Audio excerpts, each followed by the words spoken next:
Partout dans le monde, on trouve des calmars échoués sur le rivage. Parfois une poignée seulement, mais parfois des dizaines, voire des centaines. Le littoral peut en être recouvert sur des kilomètres. On serait tenté de les aider, mais il est préférable de ne pas les rejeter à l'eau. Une telle chose a lieu depuis des années le long de la côte de Sakhaline. Dès l'automne, des milliers de toutenons japonais s'échouent sur le rivage, créant un véritable cimetière de mollusques. Mais pourquoi une telle chose se produit? Il y a deux facteurs, la migration et les conditions météo. Oui, je vais vous dire pourquoi il ne faut pas les rejeter dans l'océan.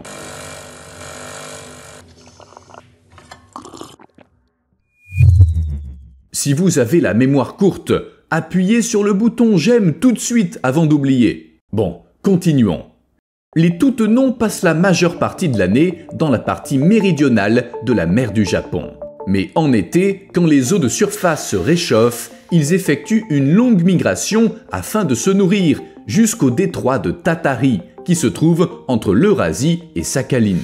Entre fin septembre et la mi-octobre, la plupart d'entre eux se trouvent dans la partie nord du détroit de Tatari. En automne, vers la fin du mois d'octobre, les calmars redescendent vers le sud où ils passent l'hiver et se reproduisent. Leur voyage vers le sud est assez rapide. Dès la première quinzaine de novembre, ils ont disparu de la région.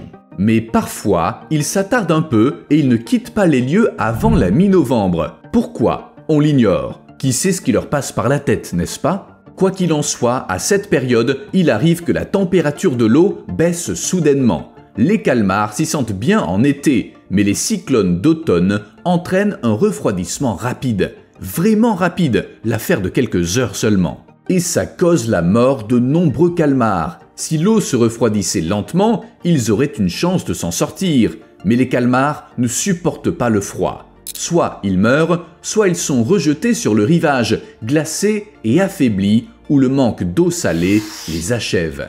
Certains diront que les calmars vivent dans les profondeurs et qu'ils devraient donc être habitués au froid. Eh bien, vous savez quoi? Vous n'avez pas tout à fait tort, mais vous pensez plutôt aux énormes calmars de Humboldt. Ils vivent entre 200 et 700 mètres de profondeur dans la région nord-ouest de l'océan Pacifique, où il fait en effet assez froid. Cependant, les toutenons ne s'aventurent pas à plus de 500 mètres de profondeur. Ils supportent mal les basses températures. Lorsqu'il fait froid, le métabolisme des calmars ralentit, ce qui les rend léthargiques. C'est presque comme s'ils s'évanouissaient. Dans les grandes profondeurs, c'est pas trop grave, mais à la surface, les vagues finissent par déposer ces calmars endormis sur le rivage. Une question se pose. Qu'est-ce qui est le plus grave, retourner à l'eau ou souffrir sur la terre ferme?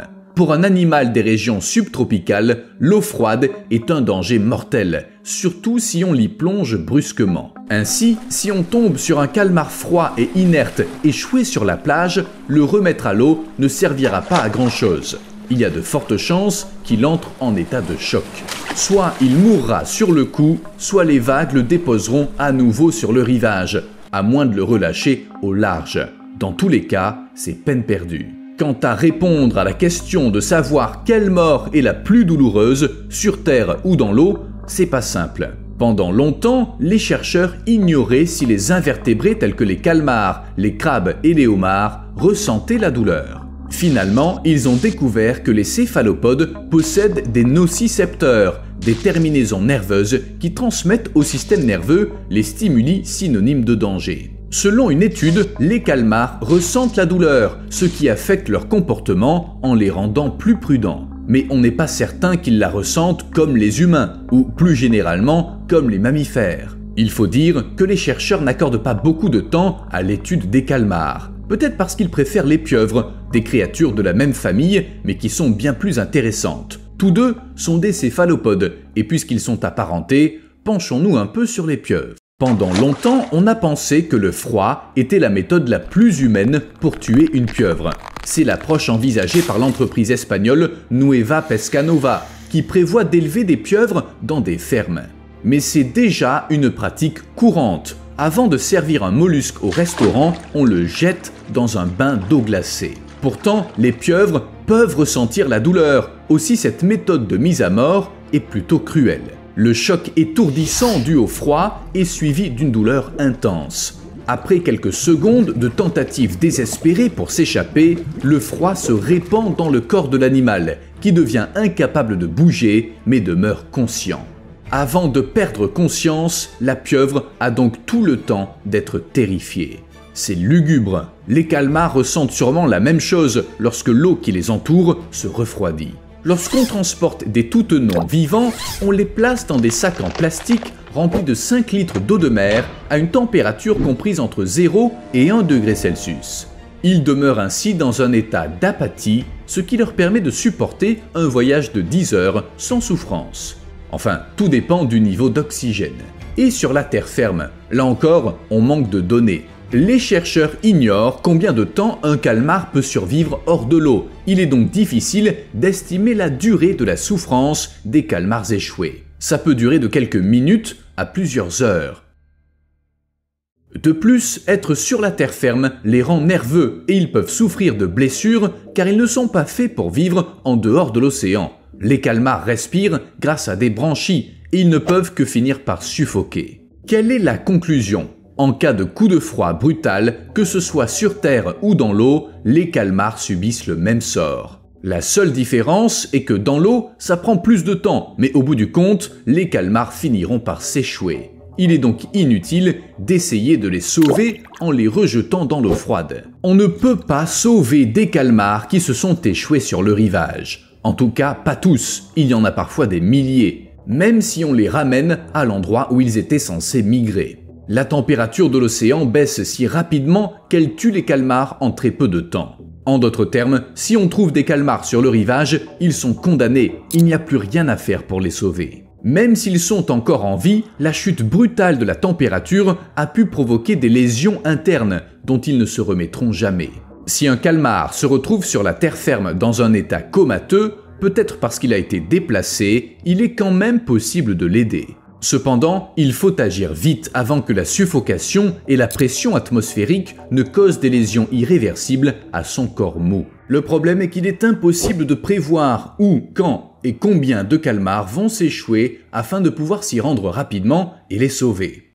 Mais il arrive quand même que des calmars reçoivent de l'aide. En 2017, un calmar robuste s'est échoué sur le rivage de l'une des îles Aléoutiennes. Heureusement, il était encore en vie lorsqu'une vétérinaire est tombée dessus. Elle a pu le ramener en eau profonde et il a survécu. Mais ce calmar n'était pas un simple toutenon. Personne ne sait comment il s'est retrouvé là, ni ce qu'il est devenu après avoir été secouru.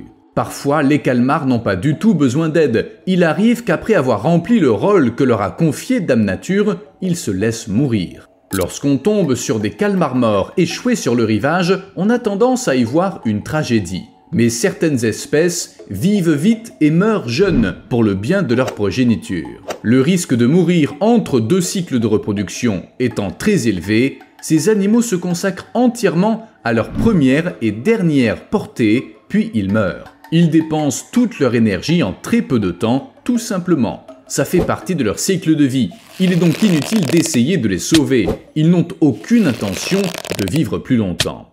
Parfois, essayer de sauver un calmar échoué peut être non seulement inutile, mais aussi très risqué. Un homme se promenait sur la plage de Lanikai à Hawaï lorsqu'il a remarqué un calmar échoué sur le sable. Il l'a ramassé pour le regarder de plus près, mais le calmar était encore bien vivant et il l'a mordu jusqu'au sang. Il lui a fallu un certain temps pour faire lâcher prise à la créature. C'est l'occasion de rappeler que les calmars sont porteurs de toxines. Elles sont pas dangereuses pour l'homme, mais c'est quand même pas agréable.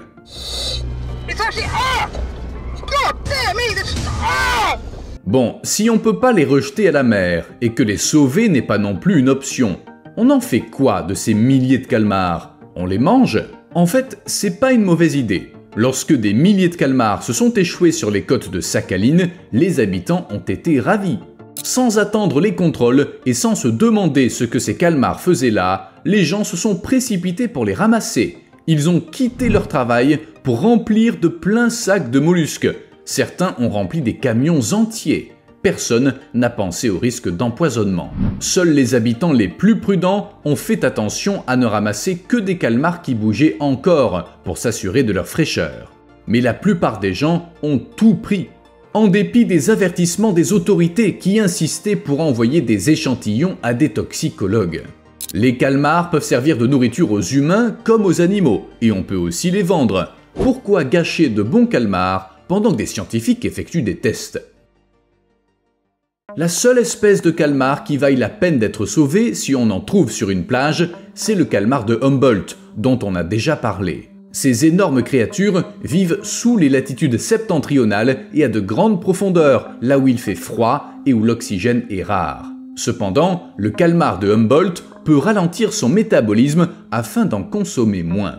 C'est simple, lorsqu'un calmar se trouve dans un environnement à faible teneur en oxygène, il limite sa consommation d'énergie. Ainsi, il réduit la quantité d'oxygène que requièrent ses fonctions vitales. Vous me suivez? Le calmar de Humboldt pouvant activer le mode économie d'oxygène en ralentissant son métabolisme, il est capable de survivre hors de l'eau pendant quelques temps. Pas longtemps, mais en théorie, de quoi permettre que quelqu'un le repère sur la plage. Après tout, ces calmars sont assez gros et difficiles à manquer. Mais tout ça n'est qu'hypothèse. Même les chercheurs savent pas exactement combien de temps les calmars peuvent survivre hors de l'eau.